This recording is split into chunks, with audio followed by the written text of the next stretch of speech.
Hi everyone, welcome to MSP knowledge official YouTube channel. और इस video में हम लोग पेरियोडिक क्लासिफिकेशन ऑफ एलिमेंट पढ़ेंगे। ये तुम लोगों का केमिस्ट्री का पोर्शन है। सो इसी के साथ हम लोग ये वीडियो स्टार्ट करते हैं।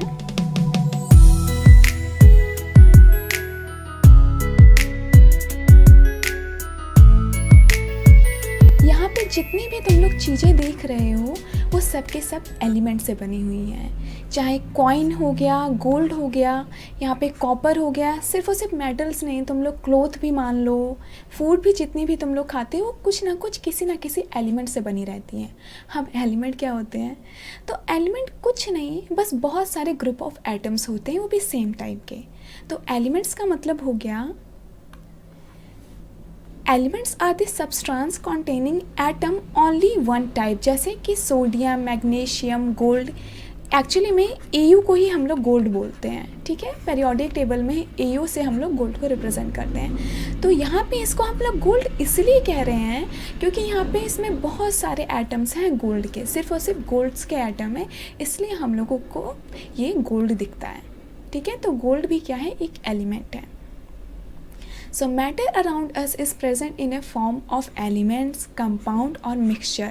तो जितनी भी चीज़ें तुम लोग देख रहे हो यहाँ पे इस स्लाइड में, कॉइन, सिल्वर या फिर बहुत सारे क्लोथ्स हो गए, बुक्स हो गए, तो इस सारी की सारी किसी न किसी चीज़ों से बनी हुई है, किसी न किसी एलिमेंट से बनी हुई है। और दो एलिमेंट जब आपस में कंबाइन हो जाते हैं, फिर दो से ज़्यादा भी हो सकते हैं, तो जब बहुत सारे एलिमेंट या फिर कुछ एलिमेंट कंबाइन हो जाते हैं तो वो बनाते हैं कंपाउंड या फिर इसको मिक्सचर भी बोलते हैं। तो वो हम मिक्सचर बनाएंगे या फिर कंपाउंड बनाएंगे। जैसे कि कॉइन, जो हम लोग अभी कॉइन यूज़ करते हैं वो कॉपर और निकल का मिक्सचर रहता है। तो ये बातें याद में रखना। अभी तक टोटल 118 एलिमेंट डिस्कवर हो चुके हैं। So there are 180 element known to us. All these have the different properties. तो इनकी अपनी अलग अलग प्रॉपर्टीज़ हैं। तो ये याद रखना कि अभी तक 118 एलिमेंट डिस्कवर हो चुके हैं। अब सबसे पहली बात कि हम लोग यहाँ पे एलिमेंट्स के बारे में पढ़ रहे हैं। इस चैप्टर का नाम है पेरियोडिक क्लासिफिकेशन ऑफ एलिमेंट। यहाँ पे जितने भी एलिमेंट हैं, जितने डिस्कवर हुए हैं, उनको हम लोग कैसे क्लासीफाई करेंगे वो हम लोग पढ़ते हैं। अब सबसे पहली बात यही आती है कि why do we need to classify this element. क्यों हम लोगों को ज़रूरत पड़ रही है इन सारे के सारे एलिमेंट को क्लासीफाई करने की? हम लोग ऐसे क्यों नहीं पढ़ सकते? एक एक करके हम लोग सारा पढ़ लेंगे, ठीक है। 118 है तो क्या हुआ, पढ़ लेंगे सबको एक एक करके। सो क्यों ज़रूरत पड़ती है हम लोगों को एलिमेंट को क्लासीफाई करने की? तो सबसे पहले यही जान लेते हैं। तो मैं तुम लोगों को कुछ इस तरीके से समझाती हूँ। मान लो तुम लोग एक शॉपिंग मॉल में गए और वहाँ पे सारी चीज़ें ऐसे बिखरी हुई पड़ी हुई हैं, और मैं तुम लोगों को बोलूँ कि तुम लोग मुझे एक नोटबुक ला के दो, ठीक है। तुम लोगों की अपनी साइंस की बुक लेके आ जाओ, ठीक है, ठीक है। तुम लोग चाहो यहाँ से मुझे पूरी उससे अपनी साइंस की 10th क्लास की बुक ढूंढ के ले आओ। अब तुम लोग क्या करोगे? यहाँ से शुरू करोगे ढूंढना और पूरे मॉल में जाओगे। पूरा मॉल तुम लोगों को ढूंढना पड़ेगा और तब जाके तुम्हें एक बुक मिलेगी। मे भी मिल भी सकती है और नहीं भी मिल सकती है। तो तुम लोगों को पूरा ढूंढना पड़ेगा। या फिर मैं बोलूँ कि तुम लोगों को भूख लगी है तो कोई एप्पल लेके आ जाओ, तो भी तुम लोगों को जाके पूरा ढूंढना पड़ेगा। तो ये काफ़ी ज़्यादा मुश्किल रहेगा। बट अगर यही चीज़ अरेंज होती, यही सारी की सारी चीज़ें अरेंज होती जैसे यहाँ पे है, और मैं अगर बोलती तुम लोगों को कि तुम लोग कोई बुक लेके आ जाओ या फिर कोई पेंसिल लेके आ जाओ, तो तुम लोग जाते स्टेशनरी वाले कॉलम में जाते और वहाँ से अपनी चीज़ें ले लेते। उसी तरीके से तुम लोग जाते फ्रूट वाले कॉलम में जाते और वहाँ से फ्रूट्स ले लेते जो भी तुम लोगों को पसंद रहती है। तो कहने का मतलब है क्लासिफिकेशन करने से चीज़ें क्या है वो आसान बन जाती हैं। हमें ईज़िली पता चल जाता है कि वो चीज़ें कहाँ पे रहेंगी। इवन तुम लोग फ्रूट्स वाले सेक्शन में जाओगे तो तुम्हें सारी की सारी चीज़ें फ्रूट्स ही मिलेंगी। तो अगर तुम्हें भूख लगी है तो तुम लोग खाने वाले सेक्शन में जाओगे, और अगर तुम्हें कपड़े उपड़े चाहिए तो तुम लोग दूसरे सेक्शन में जाओगे। तो हमें पता रहता है कहाँ पे जाना है और चीज़ें आसान हो जाती हैं। Classification of element in a group provide a fixed pattern in which element change their property periodically. periodic table made the study of physical and chemical properties of element simple and organized। तो क्या होता है कि जब हम लोग periodic table में सारे एलिमेंट्स के ग्रुप बना लेते हैं तो हर एक ग्रुप की सेम केमिकल और फिजिकल प्रॉपर्टीज सेम रहती है, मतलब इनकी प्रॉपर्टीज सेम रहेंगी। तो हम लोगों को पूरे ग्रुप के बारे में पढ़ने की ज़रूरत नहीं रहती है, हम लोग बस कुछ एलिमेंट्स के बारे में पढ़ लेते हैं स्टार्टिंग के, फिर हम लोग जान जाते हैं कि बाकी के जो बचे हुए एलिमेंट हैं वो सेम प्रॉपर्टीज शो कर रहे होंगे। तो इसी वजह से क्लासिफिकेशन करना बहुत ज़्यादा इम्पॉर्टेंट है। इससे क्या होती है, हमारी जो स्टडी है वो बहुत ही ज़्यादा ईजी हो जाती है। तो हम लोगों को पूरे के पूरे 118 एलिमेंट्स नहीं पढ़ने पड़ते, बस उनको हम लोगों ने जिस ग्रुप में डिवाइड किया है उन ग्रुप्स के बारे में जान लेते हैं, बाकी सब लोग सेम शो करते हैं। उसी तरीके से ये हम लोगों का मॉडर्न पीरियोडिक टेबल है जो हम लोग आज पढ़ते हैं, बट ये पीरियोडिक टेबल लाने के लिए भी बहुत सारे लोगों ने बहुत मेहनत की है। तो तुम लोगों को सिर्फ और सिर्फ 3 साइंटिस्ट के बारे में पढ़ना है, तो हम लोग एक एक करके इन तीनों साइंटिस्ट के बारे में पढ़ते हैं। तो जिनकी वजह से ये जो हमारा पीरियोडिक टेबल है वो आज जाके बन पाया है, इसको हम लोग मॉडर्न पीरियोडिक टेबल बोलते हैं। आजकल हम लोग आज के टाइम पे हम लोग यही पढ़ते हैं। अब हम लोग बात करते हैं ये मॉडर्न पीरियोडिक टेबल आया कैसे, मतलब इसको बनाने में कितने साइंटिस्ट ने मदद की, योगदान दिया अपना। तो सबसे पहले साइंटिस्ट थे डोबेरियन। तो इन्होंने ही सबसे पहले स्टार्ट किया था क्लासिफिकेशन ऑफ एलिमेंट करना, मतलब एलिमेंट को एक ग्रुप में बांटना। तो उन्होंने क्या किया था, उन्होंने 3-3 ग्रुप के 3-3 एलिमेंट के ग्रुप बनाए थे। तो इनके जो ग्रुप थे उनमें 3 एलिमेंट्स रहते थे बस, ठीक है। मान लो ये उनका एक ग्रुप है, ग्रुप 1, तो इसके अंदर सिर्फ और सिर्फ 3 एलिमेंट रहेंगे और ये तीनों के तीनों अरेंज रहेंगे इंक्रीजिंग एटॉमिक मासेस से। तो ये सारे के सारे इंक्रीजिंग एटॉमिक मासेस। अब एटॉमिक मासेस क्या होते हैं, तो ये जो एटम होता है, मान लो ये एटम का न्यूक्लियस है जो पॉजिटिवली चार्ज रहता है और ये इलेक्ट्रॉन रिवॉल्व कर रहे होते हैं। तो यहाँ पे इलेक्ट्रॉन रिवॉल्व कर रहे होते हैं, न्यूक्लियस के अंदर होता है प्रोटॉन और न्यूट्रॉन, न्यूक्लियस के अंदर प्रोटॉन न्यूट्रॉन रहता है और इलेक्ट्रॉन ही घूम रहे होते हैं। तो ये जो एटम्स हैं इसमें जितना भी न्यूक्लियस का मास रहता है वही रहता है उसका एटॉमिक मास। तो न्यूक्लियस के मास को ही हम लोग एटॉमिक मास बोलते हैं। तो न्यूक्लियस के अंदर है क्या, प्रोटॉन और न्यूट्रॉन। तो प्रोटॉन प्लस न्यूट्रॉन के मास को ही हम लोग एटॉमिक मास बोलते हैं। तो जितने भी उसके अंदर प्रोटॉन और न्यूट्रॉन रहेंगे उसी को हम लोग एटॉमिक मास बोलेंगे। उसी तरीके से एटॉमिक नंबर क्या होता है, तो इसके किसी भी एटम में जितने नंबर ऑफ प्रोटॉन रहते हैं उसी को हम लोग एटॉमिक नंबर बोलते हैं।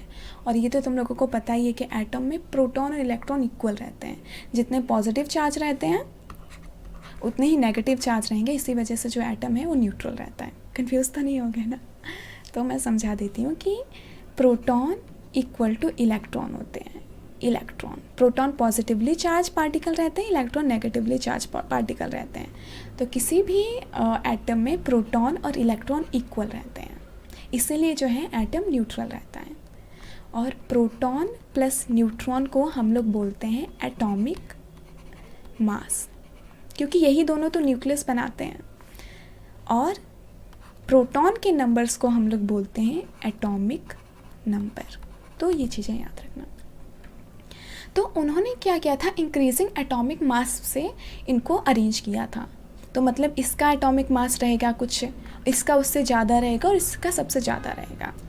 और उन्होंने ये बताया कि अगर हम लोग फर्स्ट एलिमेंट और सेकंड और थर्ड एलिमेंट, फर्स्ट और थर्ड एलिमेंट के मास को प्लस करके डिवाइड कर दे 2 से, तो हम लोगों को इस सेकंड एलिमेंट का मास पता चल जाएगा। अभी मैं बताती हूँ, अभी मैं एग्जांपल के साथ बताऊँगी तब समझ में आ जाएगा। So when elements are arrange in order of increasing atomic masses, group of 3 elements जिनको ट्राइड्स बोलते हैं, मतलब 3 ग्रुप थे, मतलब 3 एलिमेंट का एक ग्रुप था, तो इसलिए हम लोग वर्ड यूज़ करते हैं ट्राइड। तो यहाँ पे 3 एलिमेंट्स थे, 3 elements in 1 group having similar chemical properties are obtained. तो इनके जो एक ग्रुप थे इनमें सिमिलर केमिकल प्रॉपर्टीज़ थी।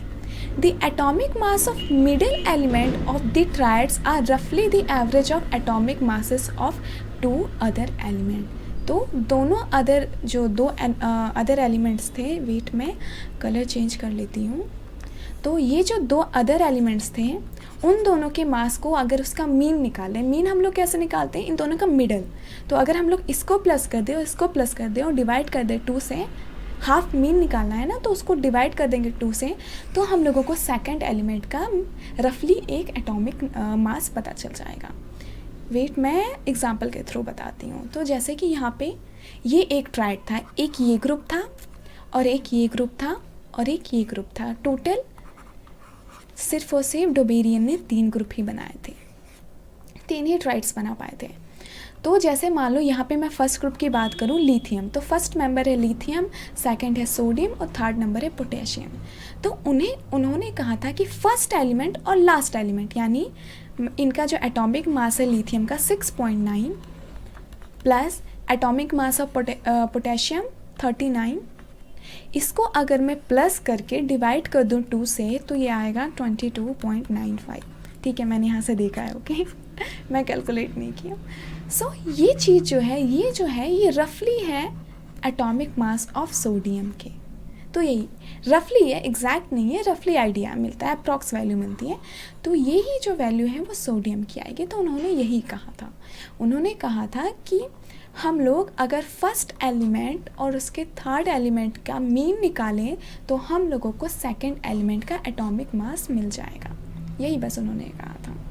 सो जैसे यहाँ पे हम लोग कैल्शियम और बैरियम को प्लस करके इसका मीन निकालेंगे तो हम लोग को स्ट्रोंटियम का मिल जाएगा एटॉमिक मास। उसी तरीके से क्लोरीन, आयोडीन, तो हम लोगों को ब्रोमीन मिल जाएगा। तो यही जो 9 एलिमेंट्स थे उन्हीं को उन्होंने डिस्कवर किया था, उन्हीं को उन्होंने ग्रुप किया था। तो ये बात याद रख लेना। अब हम लोग बात करते हैं लिमिटेशन की। देखो, सबसे पहले हम लोग साइंटिस्ट के बारे में जानेंगे, उन्होंने अपना जो टेबल दिया था उसके बारे में पढ़ेंगे, उसके बाद हम लोग उनकी लिमिटेशन देख लेंगे। लिमिटेशन मतलब क्या गलत था, ठीक है, क्यों इनका जो टेबल है वो आगे नहीं चल पाया था। तो इसका रीज़न था only 3 traits were recognize from the element known at that time. तो जितने भी एलिमेंट उस समय डिस्कवर हुए थे, देखो ये टाइम था ना एलिमेंट के डिस्कवरी का, मतलब हर साल एक नए नए एलिमेंट डिस्कवर हो रहे थे। तो जितने भी एलिमेंट डिस्कवर हुए थे वो सब के सब इसमें नहीं फिट आ पाए थे। वो सिर्फ और सिर्फ 3 ही ग्रुप बना पाए थे इन एलिमेंट्स का। तुम लोगों को ये फर्स्ट वाला ग्रुप याद रखना है। क्वेश्चन में ये नहीं पूछा जाएगा कि डोबेरियन के तीनों ट्रेट्स के नाम बताओ। क्वेश्चन में जब तुम लोगों को पूछा जाएगा, लिमिटेशन बतानी होगी, तब तुम लोगों को एग्जाम्पल देने के वक्त इनकी ज़रूरत पड़ेगी, एग्जाम्पल देने के वक्त इन सब की ज़रूरत पड़ेगी। तो फर्स्ट वाले का तुम लोग एटॉमिक मास ये भी याद कर लेना, ठीक है। वेट मैं कलर चेंज कर लूँ। तो तुम लोग ये चीज़ एटॉमिक मास भी याद कर लेना क्योंकि तुम लोगों को एग्जाम्पल देना पड़ेगा। तो यही कारण था कि उस समय उन्होंने 9 एलिमेंट ही डिस्कवर किए थे, बाकी सारे इस ट्रेड वाले जो ग्रुप थे उसमें फिट नहीं आ पा रहे थे। जो उन्होंने बताया था कि फर्स्ट एलिमेंट और थर्ड एलिमेंट के मीन निकालेंगे तो हम लोगों को सेकंड एलिमेंट का एटॉमिक मास पता चल जाएगा, तो इस पर फिट नहीं बैठ रहे थे। तो यही था इनकी लिमिटेशन। अब आप लोग ऐसा कोई पीरियोडिक टेबल तो नहीं बनाओगे जिसमें टोटल 9 एलिमेंट ही हों, तो इसीलिए ये आगे नहीं चल पाए थे। बट हाँ, शुरुआत तो इन्होंने की थी। अब हम लोग नेक्स्ट साइंटिस्ट के बारे में पढ़ते हैं। उससे पहले तुम लोगों को एक छोटी सी इन्फॉर्मेशन है कि तुम लोगों को सैम्पल पेपर सॉल्व करना, ये तो पता ही है तुम लोगों को। मैंने कहा था कि मैं तुम लोगों के 5 सैम्पल पेपर सॉल्व करवाऊँगी। तुम लोगों को डिस्क्रिप्शन में फर्स्ट सैम्पल पेपर का तुम लोगों को लिंक मिल जाएगा जो मैंने सॉल्व करवाया हुआ है। तो ये अबाउट 2.5 आवर की क्लास है। यहाँ पे मैंने एक सैम्पल पेपर साइंस का लेटेस्ट सैम्पल पेपर बहुत अच्छे से सॉल्व करवाया हुआ है विथ डिटेल सॉल्यूशन। तो तुम लोग ज़रूर से इसको जाके देख लेना। अगर थोड़ा लगे कि मैं स्लो पढ़ाई हूँ तो तुम लोग थोड़ा 2x की स्पीड से कर लेना, बट इसको ज़रूर से देख लेना, ये बहुत इंपॉर्टेंट है। एटलीस्ट तुम लोगों को 5 सैम्पल पेपर सॉल्व करने ही हैं। और वहाँ पे तुम लोगों को एक और लिंक मिल जाएगा जहाँ पे जो नेक्स्ट सैम्पल पेपर जो हम लोग लाइव करेंगे उस क्लास का लिंक भी मिल जाएगा। तो तुम लोग प्लीज़ उसको ज़रूर से ज्वाइन कर लेना, एक बार देख लेना कि कब है। तो ये 2 काम तुम लोग कर लेना। और अगर क्लास ओपन नहीं हो रही है तो तुम लोग ये वाला कोड यूज़ कर सकते हो, MSP K10। So by chance अगर तुम लोगों को कोई कोड पूछे या फिर पासवर्ड पूछे तो प्लीज़ इसको यूज़ करना, तो क्लास इनरोल हो जाएगी। ये सैम्पल पेपर वाला ज़रूर से देख लेना, ठीक है, जब भी तुम लोगों को टाइम मिले। तो थैंक यू सो मच। और हाँ, तुम लोग ये टेलीग्राम चैनल भी ज्वाइन कर सकते हो। मैंने एक और टेलीग्राम चैनल बनाया है MSP डाउट करके, तो वहाँ पे जो भी तुम लोगों को, जितने भी तुम लोगों के डाउट्स हैं, तो तुम लोग बस स्क्रीनशॉट लेके उस चैनल पे डाल दिया करो, मैं उसका रिप्लाई कर दूँगी। तो कोई भी तुम लोगों को अगर कोई भी डाउट हो रहा हो तो तुम लोग ज़रूर से डाउट मतलब डाल देना। ये सब एकदम फ्री है, तो इसीलिए तुम लोग इसको ज़रूर से ज्वाइन कर लेना। अब हम लोग आगे बढ़ते हैं। और हाँ, तुम लोगों को कॉम्बैट के बारे में पता ही है। तो अनअकैडमी एक एजुकेशनल प्लेटफॉर्म है जो हर संडे को एक टेस्ट करवाती है कॉम्बैट करके, तो ये भी तुम लोग दे देना। देखो, टेस्ट जितने भी दो वो सारी के सारी अच्छे ही हैं, तो क्योंकि इससे तुम लोगों को लेवल पता चलता है कि तुम लोगों की प्रिपरेशन कैसे चल रही है। तो ज़रूर से इसको ज्वाइन कर लेना। और इनरोल करते वक्त अगर कोई कोड पूछे तो MSP K10 डालना, MSP K10। सो यही इन्फॉर्मेशन थी। हाँ, सैम्पल पेपर ज़रूर चेक कर लेना। Okay, thank you so much. अब हम लोग नेक्स्ट साइंटिस्ट के बारे में पढ़ते हैं। तो नेक्स्ट साइंटिस्ट थे न्यूलैंड। तो उन्होंने अपना लॉ दिया था, इसको हम लोग बोलते हैं न्यूलैंड्स लॉ ऑफ ऑक्टेव। तो उन्होंने क्या किया था कि उन्होंने सारे एलिमेंट को अरेंज किया एटॉमिक मासेस से। तो उन्होंने एलिमेंट को अरेंज किया एटॉमिक मासेस से, इंक्रीजिंग एटॉमिक मासेस से। फिर उन्होंने बताया कि जो पहला एलिमेंट है, जैसे कि मान लो यहाँ पे मैं कोई एक एलिमेंट ले लूँ, ठीक है। सो यहाँ पे मैंने बहुत सारे एलिमेंट ले लिए हैं। तो उन्होंने बताया था कि जो पहला एलिमेंट है, जो फर्स्ट एलिमेंट है और जो 8th एलिमेंट है, मतलब 1 2 3 4 5 6 7 8, तो जो पहला एलिमेंट है और जो 8th एलिमेंट है, इन दोनों की प्रॉपर्टी जो होगी सिमिलर होगी।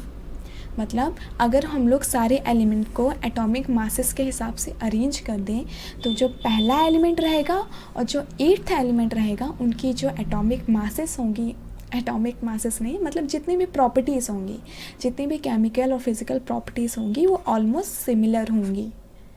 सो इसी को हम लोग न्यूलैंड्स लॉ ऑफ ऑक्टेव्स बोलते हैं। ऑक्टेव मतलब 8th, जो 8 एलिमेंट रहेंगी उनकी प्रॉपर्टी सेम रहेगी। So Newlands arrange the known element in order of increasing atomic masses and found that the properties of every 8th element is similar to that of first element। तो हमेशा first element की जो property होगी वो 8 element के similar होगी। He compares this to the octaves found in music and call it law of octaves। For example, the properties of lithium and sodium were found to be same। मतलब इन्होंने ना इसको बताया musical वाले, जो हम लोग सारे गामा पाधा नी सा 7 सुर होते हैं, जो 7 सुर हम लोग पढ़ते हैं, उसी के हिसाब से उन्होंने बताया कि अब 7 सुर होते हैं और 8 मैं तुम लोग को समझाती हूँ। तो उन्होंने कहा जैसे कि हम लोग सारे गामा पढ़ते हैं, तो सा रे गा मा पा धा नी, अब नी के बाद वापस से सा आता है। तो जैसे कि वापस से सा आता है, तो देखो 2 सा साथ में आ गए, मतलब दोनों सेम हो गए। उसी तरीके से इन्होंने कहा कि जैसे वापस सा आता है, जो 8th एलिमेंट रहता है वो फर्स्ट एलिमेंट, जो 8th, इसको हम लोग 7 को 8 बोलेंगे ना, तो जो 8th रहेगा वो फर्स्ट के सिमिलर रहेगा। उसी तरीके से पेरियोडिक एलिमेंट्स भी जो हैं, जो 8th एलिमेंट रहेगा, जो इन्होंने पेरियोडिक लॉ दिया था, उसमें जो 8th एलिमेंट हमेशा जो रहेगा वो सिमिलर रहेगा फर्स्ट वन के। ये डो रे मी एक्चुअली में ना इंग्लिश में वेस्टर्न में सा को डो बोलते हैं, आर को रे बोलते हैं, मी तो डो रे मी फा सो लाटी, तो ये भी है, हम लोग सारे गामा बोलते हैं। तो जैसे कि हाइड्रोजन है, तो हाइड्रोजन फर्स्ट एलिमेंट है, 2nd 3rd 4th 5th 6th 7th और 8th। तो देख रहे होगे कि सोडियम और फ्लोरीन, जो हाइड्रोजन 1 है और फ्लोरीन 8th नंबर पे, तो इन दोनों की जो प्रॉपर्टी है वो सिमिलर होगी। उसी तरीके से क्लोरीन के सिमिलर होगी। तो उन्होंने बस इतना कहा था कि हमेशा जो फर्स्ट एलिमेंट होंगे और जो 8th एलिमेंट होंगे, उन दोनों की जो प्रॉपर्टीज़ होगी वो सेम होगी, सेम प्रॉपर्टीज़ वो सेम मतलब शो करेंगे। तो यही था law of octaves, Newlands law of octave. तो अब हम लोग इनकी लिमिटेशन जान लेते हैं कि आखिर इनका जो ये रूल है वो आगे क्यों नहीं चल पाया। तो limitation of Newlands law of octave की क्या थी? It was applicable up to calcium for light and elements only. तो इनका जो ये जो लॉ था ये सिर्फ और सिर्फ जो लाइटर जो एलिमेंट्स थे उन्हीं के लिए एप्लीकेबल था। तो सिर्फ और सिर्फ कैल्शियम तक ही वैलिड था। कैल्शियम का एटॉमिक मास जो होता है वो होता है 40 AMU। तो ये एटॉमिक मास है ये। तो सिर्फ और सिर्फ ये लाइटर एलिमेंट तक ही वैलिड था, सिर्फ और सिर्फ कैल्शियम तक ही था। आगे जो भारी एलिमेंट थे वो इस तरीके का वो ट्रेंड शो नहीं कर रहे थे, तो ये एक लिमिटेशन थी। दूसरा था the properties of new discover element did not fit into the law of octave. तो उन्होंने उस समय पे जितने भी एलिमेंट्स थे उनको तो डिस्कवर कर लिया, बट बाद में जो एलिमेंट डिस्कवर हुए, बाद में जो नए एलिमेंट डिस्कवर हुए वो इस लॉ ऑफ ऑक्टेव में फिट नहीं बैठ रहे थे। तो ये भी एक लिमिटेशन थी। उन्हें लगा होगा कि क्या आगे कोई एलिमेंट डिस्कवर नहीं होंगे, मतलब हो सकता है। सो ये चीज़ थी। तो आगे जितने भी न्यू एलिमेंट डिस्कवर हुए तो वो सारे इनमें फिट नहीं बैठ रहे थे। To fit the elements into a table, Newlands put even two elements together in one slot and to its columns of unlike element having the very different properties. तो उन्होंने ना कहीं कहीं जगह पे दो एलिमेंट साथ में पुट कर दिए। देखो जैसे यहाँ पे कोबाल्ट और निकल, तो इन दोनों को साथ में पुट कर दिया, जिसकी वजह से यहाँ पे जो ये जो इन्होंने बोला था एक स्लॉट में एक एलिमेंट होने चाहिए वो नहीं वैलिड हो रहा है। ठीक है, एक्चुअली मैं बोला नहीं था, बट हाँ एक स्लॉट में सिर्फ और सिर्फ एक एलिमेंट होना चाहिए, तो यहाँ पे नहीं। उन्होंने अपना ये जो ऑक्टेट वाला रूल सेटिस्फाई करने के लिए यहाँ पे दोनों को साथ में रख दिया। ठीक है, और इन दोनों की प्रॉपर्टीज़ भी उतनी सिमिलर भी नहीं थी, तो इस वजह से यहाँ पे जो है वैलिड नहीं है। देखो यहाँ पे भी साथ में रख दिया है, तो इस वजह से इनकी यही सारी लिमिटेशन थी। पहला कि सिर्फ और सिर्फ लाइटर एलिमेंट तक ही ये जो ट्रेंड था वो शो हो पा रहा था। दूसरा जो नए एलिमेंट डिस्कवर हुए वो इस टेबल में फिट नहीं आ पा रहे थे। और तीसरा कि इन्होंने साथ में एक स्लॉट में दो एलिमेंट पुट कर दिए और जिनकी प्रॉपर्टीज़ भी ऑलमोस्ट सेम नहीं थी। तो ये सारे के सारे लिमिटेशन थे। तो ये तुम लोग याद कर लेना, एग्ज़ाम पॉइंट ऑफ व्यू से ये काफ़ी इंपॉर्टेंट है। अब हम लोग आगे बढ़ते हैं। अब हम लोग बात करते हैं मेंडेलीव्स पीरियोडिक टेबल की। सो मेंडेलीव को ही हम लोग father of modern periodic table बोलते हैं। तो इन्हीं को फादर बोला जाता है हमारे मॉडर्न पीरियोडिक टेबल का, क्योंकि इन्होंने जो काम किया था वो एकदम नेक्स्ट लेवल वाला काम था। तो एक्चुअली में ना उस समय जब वो अपना पीरियोडिक टेबल बना रहे थे तो उस समय टोटल 63 एलिमेंट डिस्कवर हुए थे। तो उन्होंने क्या किया ना कि हर एक एलिमेंट के लिए एक कार्ड बना लिया। तो टोटल उन्होंने 63 कार्ड्स बनाए थे और उन्होंने इनको 63 कार्ड्स को अरेंज किया इंक्रीजिंग एटॉमिक मासेस से। तो उन्होंने इनको अरेंज कर दिया इंक्रीजिंग एटॉमिक मास में। तब उन्होंने क्या देखा कि जब वो ऐसे कार्ड फिक्स कर रहे थे, मतलब उन्होंने इंक्रीजिंग एटॉमिक मास के हिसाब से जब कार्ड को लगाया, तो वो देखते हैं कि मान लो यहाँ पे मैं एक एग्जांपल दे रही हूँ, मान लो ये कोई साइज़ वाला, ठीक है, एटॉमिक साइज़ का है इस एलिमेंट का, मतलब उन्होंने कार्ड में उस एलिमेंट का नाम लिखा, उसका जो भी उसके एटॉमिक नंबर थे और जो भी एटॉमिक मास थे वो लिखा, उसके बाद कुछ फिज़िकल प्रॉपर्टीज़ लिखी और कुछ केमिकल प्रॉपर्टीज़ लिखी। तो ऐसे ऐसे करके उन्होंने ये कार्ड्स बनाए। तो वो देखते हैं कि जैसे कुछ दिन बाद, मतलब ये कार्ड हो गया, इसकी ही जैसे प्रॉपर्टीज़ शो हो रही है बाद में कुछ एलिमेंट्स की, ठीक है, फिर इसके जैसी प्रॉपर्टीज़ आगे शो रही होंगी अदर एलिमेंट्स की। मतलब कुछ पर्टिकुलर टाइम बाद ये जितने भी प्रॉपर्टीज़ हैं खुद को रिपीट कर रहे हैं, मतलब खुद को रिपीट कर रहे हैं। जैसे एग्जांपल दूं कि मान लो इस एलिमेंट का साइज़ इतना था, ठीक है, एटॉमिक साइज़ इतना था, फिर ट्रेंड था कि धीरे धीरे जो साइज़ है वो कम होता जा रहा है, फिर अचानक से सेम इसी के जैसा ऑलमोस्ट सेम साइज़ वापस आ जा रहा है, फिर ट्रेंड क्या हो रहा है कि धीरे धीरे साइज़ कम होता जा रहा है। मतलब प्रॉपर्टीज़ खुद को रिपीट कर रही हैं, खुद को रिपीट कर रही हैं। तो ये उन्होंने देखा, तो फिर उसके बाद उन्होंने अपना टेबल दिया। इसके बारे में अब हम लोग जान लेते हैं। When elements are arranged in order of increasing atomic masses, तो इन्होंने जो अपना टेबल जो दिया था वो इंक्रीजिंग एटॉमिक मासेस के हिसाब से था. The element with similar properties occur in regular interval, मतलब कि कुछ प्रॉपर्टीज़, कुछ सिमिलर प्रॉपर्टीज़ हर एक रेगुलर इंटरवल के बाद रिपीट हो रही थी. जैसे यहाँ पे पहले साइज़ ये था, कुछ देर बाद हम लोगों को वैसा ही साइज़ मिलेगा, मतलब अप्रॉक्स सेम मिलेगा, उसके बाद फिर वैसा ही साइज़ मिलेगा, मतलब जो प्रॉपर्टीज़ हैं वो खुद को रिपीट कर रही हैं. तो उन्होंने अपना दिया periodic law. The properties of element are the periodic function of their atomic masses. तो ये तुम लोग एग्जैक्ट इसी वर्ड को याद कर लोगे, इसको एकदम छेड़ोगे नहीं, ठीक है. ये उनका पेरियोडिक लॉ था, मतलब कि जो उनका पेरियोडिक टेबल था वो किस पे डिपेंड करता था, तो इसी को ही ये याद कर लोगे. एग्जैक्ट यही वर्डिंग याद करना, इसको छेड़ना नहीं. ये एक लॉ था, तो लॉ को कभी भी आगे पीछे अपने वर्ड्स में नहीं लिखे जा सकते, तो ये तुम लोग याद कर लोगे, ठीक है. ये उनका था मेंडलीव का पेरियोडिक लॉ. तो इसको जैसे तुम लोग, जैसा मैंने लिखा हुआ है लॉ, तो उसको तुम लोग वैसा ही याद करोगे. The properties of element are periodic function of their atomic masses. तो इसका मतलब क्या है कि जितने भी प्रॉपर्टीज़ रहती हैं वो खुद को रिपीट करेंगी अगर हम लोग अरेंज कर दे सबको एटॉमिक मासेस के हिसाब से. तो यही था इनका पेरियोडिक लॉ, इसको तुम लोग याद कर लोगे. तो जो मेंडलीव ने जो अपना पेरियोडिक टेबल दिया था, Mendeleev periodic table is based on chemical properties of element. It contains 7 periods and 8 groups. तो एक्चुअली में ये जो इस तरीके की जो लाइन रहती हैं, बच्चे कंफ्यूज हो जाते हैं, इवन मैं भी कंफ्यूज होती थी पहले. तो इस तरीके की लाइन रहती हैं, इनको हम लोग बोलते हैं पीरियड्स. तो इनको हम लोग पीरियड्स बोलते हैं. ये हो गए पीरियड्स, ठीक है. और इस तरीके की जो ये वेट और इस तरीके की जो लाइन रहती हैं, इसको हम लोग बोलते हैं ग्रुप्स. तो ये हो गए ग्रुप्स. जो वर्टिकल्स लाइन रहती है वो ग्रुप्स रहती हैं, जो हॉरिजॉन्टल लाइन रहती है वो period. Vertical groups, horizontal period, तो ये याद रख लेना.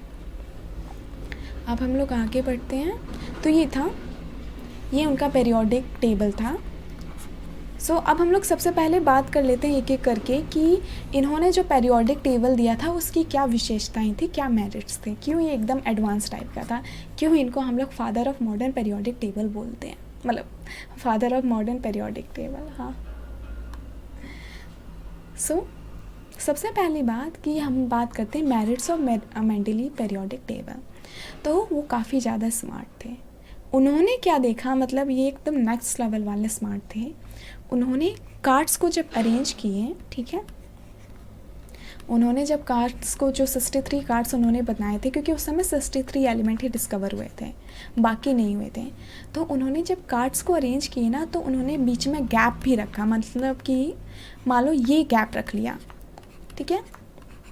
उन्होंने कहा कि ठीक है, इनको इंक्रीजिंग एटॉमिक मासेस से तो मैं लगा रहा हूँ, बट यहाँ पे जो कार्ड है, यहाँ पे ये वाला कार्ड फिट नहीं बैठ रहा है. इसका जो एटॉमिक मास होगा, जो भी इसकी जो प्रॉपर्टीज़ होगी, वो इस वाले कार्ड से सेम होनी चाहिए, पर ये वाला कार्ड यहाँ पे फिट नहीं बैठ रहा है. यहाँ पे कोई ना कोई एलिमेंट ज़रूर है जो मिसिंग है, वो फ्यूचर में जाके डिस्कवर होगा. उन्होंने इतनी बात बोल दी, मतलब उन्होंने कहा कि यहाँ पे जो एलिमेंट होगा अभी तो डिस्कवर नहीं हुआ है, ओके कोई बात नहीं, बट यहाँ पे जो एलिमेंट आगे जाके डिस्कवर होगा उसकी प्रॉपर्टीज़ ये रहेंगी, उसका एटॉमिक मास कुछ एकदम एग्जैक्ट उन्होंने बता दिया था. मतलब थोड़ा सा अप्रॉक्स था, बट ऑलमोस्ट सेम था कि उसकी जो न्यू एलिमेंट डिस्कवर होगा उसकी प्रॉपर्टीज़ ये रहेंगी, उसका बॉइलिंग पॉइंट ये रहेगा, और जो भी उनकी प्रॉपर्टीज रहेगी वो डिस्कवर होंगी. और पता है आगे चल के एकदम सेम यही चीज़ हुआ था. जो उन्होंने गैप रखे थे, वहाँ पे न्यू एलिमेंट जो आगे डिस्कवर हुए वो एग्जैक्टली फिट बैठते थे. तो समझ सकते हो. तो उन्होंने एक्चुअली में तुम्हारे बुक में 3 है, तो उन्होंने एक जगह छोड़ी थी, वो जगह का नाम था एका सिलिकॉन, ठीक है. तो उन्होंने एक गैप छोड़ा था, उस गैप का नाम रखते हैं, मतलब कि वहाँ पे एक एलिमेंट डिस्कवर होगा जिसका नाम एका सिलिकॉन होगा, मतलब वो जस्ट सिलिकॉन के बाद आएगा, तो इसलिए सिलिकॉन के बाद आएगा, इसलिए उन्होंने लिखा था एका सिलिकॉन. उस समय उनको मालूम नहीं था कि ये नाम क्या होगा. तो जो एका सिलिकॉन था, उसी तरीके से उन्होंने एक नाम रखा था एका एल्युमिनियम, ठीक है, ए का एल्युमिनियम, और एक और नाम रखा था ए का बोरॉन, ठीक है। तो ऐसे ऐसे करके उन्होंने 3 गैप छोड़े थे, 3 ही एग्जाम्पल में तुम लोग अभी रखो। तो जो ए का सिलिकॉन था वो आगे चल के बन गया स्कैंडियम, नहीं ए का बोरॉन बन गया था स्कैंडियम, ठीक है। तो जो ए का बोरॉन की जितनी भी प्रॉपर्टीज़ थी वो आगे चल के जब स्कैंडियम डिस्कवर हुआ ये एलिमेंट तो वो एग्जैक्ट मैच करी, तो वो जो जगह थी वो स्कैंडियम की थी। उसी तरीके से जो ए का सिलिकॉन की जो जगह थी वो थी जर्मेनियम की, और उसी तरीके से ए का एल्यूमिनियम की गैलियम की जगह थी। तो इसलिए बोलते हैं some gaps were left for the undiscover element like gallium, scandium and germanium. तो जो गैप्स थे उसमें ये जो 3 एलिमेंट्स हैं वो आगे जाके फ्यूचर में डिस्कवर हुए और एग्जैक्ट वो उस गैप में फिट बैठ गए। समझ सकते हो कितनी नेक्स्ट लेवल वाली बात थी। The periodic properties of elements on the basis of their position in periodic table. तो एक्चुअली में ना इन्होंने क्या किया था कि इन्होंने प्रॉपर्टीज़ को ज़्यादा महत्व दिया था, एटॉमिक मासेस को नहीं, ठीक है। उन्होंने ऐसा नहीं किया था कि एटॉमिक मासेस के हिसाब से अरेंज करना है। उन्होंने क्या किया, जहाँ पे प्रॉपर्टी सिमिलर हो रही वहाँ पे चीज़ों को ला दिया। इस वजह से थोड़ा एटॉमिक मासेस वाला भी डिफरेंस आ गया था, मतलब एटॉमिक जो मास ज़्यादा है वो पहले आ गए थे और जो कम है वो बाद में आ गए थे, तो ये भी हुआ था। पर उन्हें प्रॉपर्टीज़, एटॉमिक जो प्रॉपर्टीज़ हैं वो ज़्यादा उस पर फोकस किया रदर देन एटॉमिक मासेस पे। Accumulation of novel gases when they were discovered without disturbing the original arrangement। तो उस समय जब उन्होंने अपना जो लॉ बनाया था, जब उन्होंने अपना टेबल बनाया था, तो उस समय कोई भी नोबल गैसेस डिस्कवर नहीं हुई थी। पर जब नोबल गैसेस डिस्कवर हो गई तो उन्होंने उसको छेड़ा नहीं, ठीक है, अपना जो टेबल है उसको छेड़ा नहीं। नोबल गैसेस के लिए एक अलग से 8th ग्रुप बना दिया, 7th ग्रुप बनाया था, ठीक है। स्टार्टिंग में 6 थे ग्रुप, बट क्या हुआ, नोबल गैसेस के बाद उन्होंने अपना पीरियोडिक टेबल है वो मॉडिफाई किया, इसका नेक्स्ट वर्जन पब्लिश किया, तो तब 7th ग्रुप बना दिया, उसका नाम रखा 0 ग्रुप। तो 0 ग्रुप में सिर्फ और सिर्फ जो थी नोबल गैसेस। तो उन्होंने अपना जो पीरियोडिक टेबल है उसको छेड़ा नहीं, एक नेक्स्ट ही ग्रुप बना दिया नोबल गैसेस के लिए 0 ग्रुप। तो ये काफ़ी ज़्यादा अच्छी बातें थी। तो ये सारे के सारे जो थे वो एडवांटेज थे, ठीक है। ये न्यू चीज़ें उन्होंने ट्राई की थी अपने टेबल पे।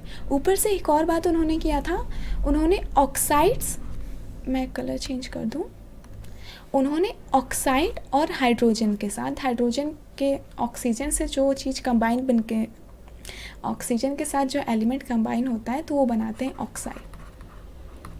उसी तरीके से हाइड्रोजन के साथ जो एलिमेंट कंबाइन होते हैं तो उसको हम लोग बोलते हैं हाइड्राइड्स। तो उन्होंने सारी एलिमेंट्स के ऑक्साइड और हाइड्राइड्स के भी फॉर्मूले बता दिए थे। जैसे कि ये वाला मैं इसकी बात करूं तो यहाँ पे जितने भी एलिमेंट्स हैं नीचे वो सब के सब RO या RH2O बनाएंगे। जैसे बैरियम, तो बैरियम कौन सा ऑक्साइड बनाएगा, BeO, क्योंकि यहाँ पे RO, R मतलब एक एलिमेंट का नाम, ठीक है। और बैरियम कौन सा हाइड्रोक्साइड बनाएगा, तो हाइड्राइड बनाएगा, तो यहाँ पे RH2 है तो ये बना देगा BeH2। तो सारे के सारे हाइड्राइड्स और ऑक्साइड भी उन्होंने बताए थे, मतलब क्योंकि यही 2 एलिमेंट काफ़ी ज़्यादा रिएक्टिव होते हैं, ऑक्सीजन और हाइड्रोजन, तो सारे एलिमेंट उनके साथ कैसे रिएक्ट करेंगे वो सारी की सारी बातें उन्होंने यहाँ पे बता दी थी। ओके, तो अब हम लोग डिमेरिट्स भी देख लेते हैं। ये सारे के सारे मेरिट्स थे, सारे के सारे एडवांटेज थे। अब हम लोग डिमेरिट्स मतलब लिमिटेशन देख लेते हैं मेंडलीव क्लासिफिकेशन की। तो सबसे पहले था कि उन्होंने पोजीशन ऑफ आइसोट्रॉप्स के बारे में कुछ नहीं बताया। आइसोट्रॉप्स क्या होते हैं कि ऐसे एलिमेंट्स जिनकी जो एटॉमिक नंबर है वो सेम हो बट इनका जो एटॉमिक मास हो वो डिफ़र करे।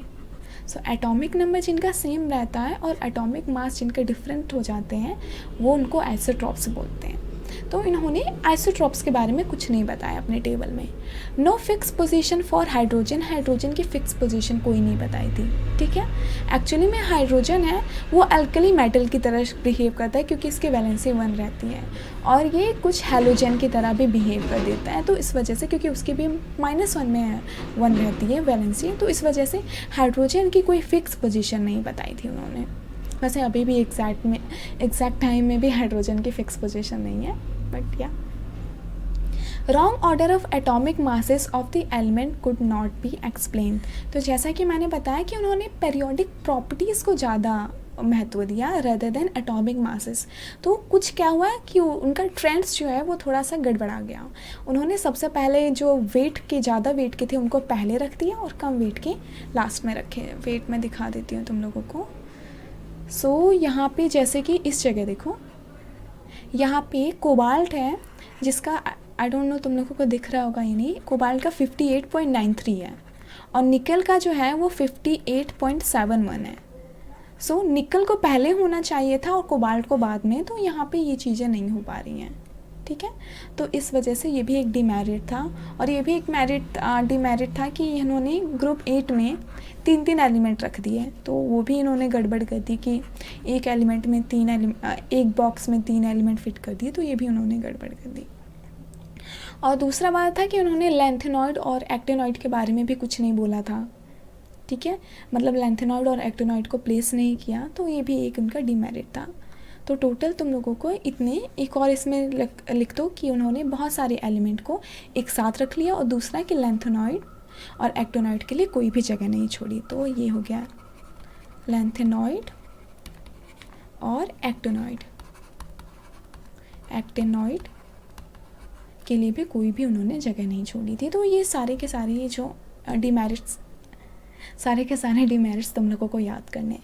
इसमें क्वेश्चन क्या आते हैं, क्वेश्चन तुम लोगों को इस टॉपिक से उतने नहीं आते, अगर आएगा तो सिर्फ और सिर्फ इतना आता है कि क्या लिमिटेशन थी मेंडलीव्स क्लासिफिकेशन की या फिर डोबेरियन की या फिर न्यूलैंड्स की। तो लिमिटेशन आते हैं और उनका जो बेसिक लॉ था वो क्या था, ठीक है, जो मतलब बेसिक उन्होंने कैसे क्लासीफाई किया था। जैसे कि डोबेरियन ने ट्रेट्स बनाए थे, न्यूलैंड्स ने ऑक्टेव बनाए और मेंडलीव का तो उन्होंने पीरियोडिक लॉ ही दे दिया। ये तुम लोगों की एनसीईआरटी का इंडेक्स क्वेश्चन है, तो इसको भी हम लोग कर लेते हैं। Did Dobereiner triads also exist in column of Newlands octave. तो जो डोबेरियन ने जो ट्रेट्स दिए थे क्या वो न्यूलैंड्स ने जो बनाए उसमें एग्जिस्ट करते थे, तो या करते थे। Yes, Dobereiner triads also exist in Newlands octave. Example lithium, sodium, potassium. तो मैं दिखा देती हूँ, ठीक है, मैं उस जगह लेके आ जाती हूँ, तुम लोग एग्जाम्पल से समझोगे। तो ये था न्यूलैंड्स का ऑक्टेव, मैं कलर चेंज कर लूँ। तो देखो ये न्यूलैंड्स का ऑक्टेव था और यहाँ पे डोबेरियन ने जो 3 ट्रेट दिए थे, लिथियम, सोडियम, पोटेशियम, वो भी एग्जिस्ट कर रहे थे, तो ये भी एग्जिस्ट करते थे। नेक्स्ट क्वेश्चन करें। सो नेक्स्ट क्वेश्चन था what were the limitation of Dobereiner classification. तो डोबेरियन ने जो अपना क्लासिफिकेशन दिया था उसकी लिमिटेशन क्या थी, तो उसकी लिमिटेशन यही थी कि उस समय सिर्फ और सिर्फ 9 एलिमेंट ही डिस्कवर हो पाए, 9 ही एलिमेंट वो ट्रेंड शो कर पाए थे। तो जो मतलब यहाँ पे वही चीज़ लिखी हुई है, तो टोटल 9 एलिमेंट्स थे, उन्होंने 3 के ग्रुप्स बनाए थे, तो सिर्फ और सिर्फ 9 ही एलिमेंट उस तरीके के ट्रेड शो कर पा रहे थे, बाकी सारे नहीं कर पा रहे थे, तो यही उसकी लिमिटेशन थी। और थर्ड क्वेश्चन है what are the limitation of Newlands law of octave. तो न्यूलैंड्स ने जो अपना लॉ दिया था उसकी क्या क्या लिमिटेशन थी, तो ये थी लिमिटेशन के इट वाज सिर्फ और सिर्फ लाइटर एलिमेंट्स तक ही डिस्कवर, मतलब ये ट्रेंड शो करता था कैल्शियम तक ही, जिसका एटॉमिक मास है 40। Properties of new discover element fit नहीं बैठ रहे थे उनके टेबल में। उसी तरीके से उन्होंने एक स्लॉट में बहुत सारे एलिमेंट को भी डाल दिया था, एक स्लॉट में 2 एलिमेंट को भी पुट कर दिया था, तो ये सारी की सारी लिमिटेशन थी। सो आई होप तुम लोगों को ये बातें अच्छे से समझ में आ गई होंगी। सिर्फ और सिर्फ इसी टाइप के क्वेश्चन आते हैं इसमें कि उनकी लिमिटेशन क्या थी। तो ये जो स्लाइड है वो इनफ है, जो भी मैंने जितना भी तुम लोगों को बताया इस टॉपिक के लिए इनफ है। इसमें ज़्यादा एकदम महारत हासिल करना ये बेवकूफ़ी है, तो तुम लोग इसको ज़रूर से कर लेना। और इसका PDF तुम लोगों को डिस्क्रिप्शन में मिल जाएगा, तो तुम लोग वहाँ से डाउनलोड कर लेना। तो इसी के साथ हम लोगों का ये पार्ट ख़त्म होता है। नेक्स्ट पार्ट में हम लोग इसके मॉडर्न पीरियोडिक टेबल के बारे में पढ़ लेंगे, जितने भी ट्रेट्स शो होते हैं वो पढ़ लेंगे। So thank you so much for watching. और हाँ, अगर अभी तक चैनल को सब्सक्राइब नहीं किया तो ज़रूर से सब्सक्राइब कर लो, क्योंकि आगे हम लोग सैम्पल पेपर भी सॉल्व करेंगे और तुम लोगों की सीरीज़ भी तो चलानी है क्वेश्चन आंसर की, तो ये सारी के सारी लाइव होंगी, तो इसीलिए सबको अटेंड करना बहुत ज़्यादा ज़रूरी है और नोटिफिकेशन बेल भी ऑन कर लेना। सो इसी के साथ thank you so much for watching, और ये हम लोगों का ये वीडियो एंड होता है। Thank you so much for watching, bye bye.